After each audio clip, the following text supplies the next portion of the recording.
mostly minor spoilers for Deadpool and Wolverine and Secret Wars. Okay, I watched Deadpool and Wolverine, and one dumb scene caught my attention because I'm a nerd. When the TVA person evaporates are two guys, Deadpool wakes up lying in a desert. Next to him a comic book issue. Specifically 2015 Secret Wars number 5 by Jonathan Hickman and Asad Ribic.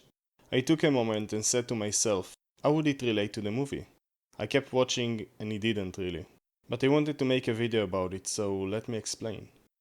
Secret Wars, a book that carries the name of an older toy commercial, is an event comic book that shows us how do you deal with the end of the multiverse.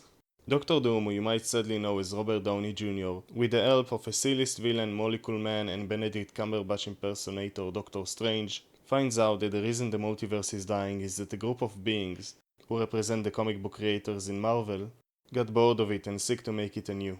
So they kill them and Doom takes their powers for himself, creating Battleworld, a new Earth comprised of anything they could reach, anything that wasn't destroyed, and things they liked. The new world is segmented, comprised by a city of 2099, the Hydra Empire, Egyptia, and many more. Each domain has its own baron, and all of them bow down to God King Doom. So how does all of that relate to Deadpool and Wolverine? It might seem at first that the role of the Void is the antithesis of Battleworld, where Doom sought to save and protect, the TVA tries to delete. And it would be true if you looked at it from the point of view of the characters. But if you look at it from the point of view of the audience, the Void exists to let us enjoy the things we loved one last time. Where Battleworld is a love letter to Marvel Comics, the Void is a love letter to Marvel movies. Starting with Chris Evans returning as the Human Torch, Deadpool confuses him for a more well-mannered superhero.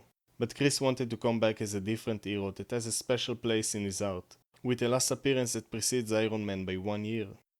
Jennifer Garner reprises her role as Elektra, perhaps symbolizing the more forgotten Marvel movie history. Appearing in the less than successful Daredevil and Elektra, even she didn't know if Elektra needed an ending. Wesley Snipes comes back to another superhero movie with Ryan Reynolds, of course being Blade, the one who might have started the superhero boom we find ourselves in today, leading 3 successful movies before the idea of an Avengers movie even seemed logical. The two odd ones are Daphne Keane, who appeared in Logan and reprises her role as X-23.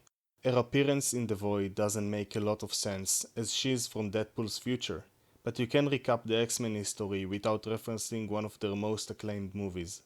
And last but not least, Channing Tatum, who, you can say, has no history with Marvel movies and has appeared in none.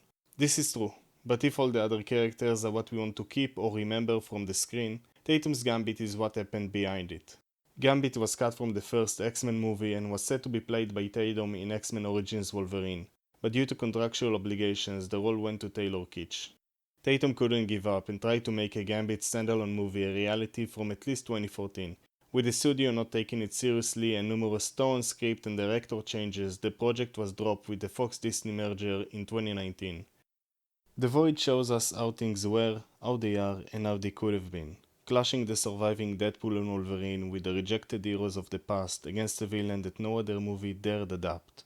And for once in a genre that likes to cancel stories before they can come to a natural conclusion, we can say goodbye to a part of its history and wait to see our heroes would show up again, because if there is one thing we can be sure of, is a reboot. Thank you for watching. If you enjoyed, please feel free to press the like and subscribe buttons. I plan to come back with a more consistent schedule, exploring Battleworld and explaining each domain. Until next time, keep safe and goodbye.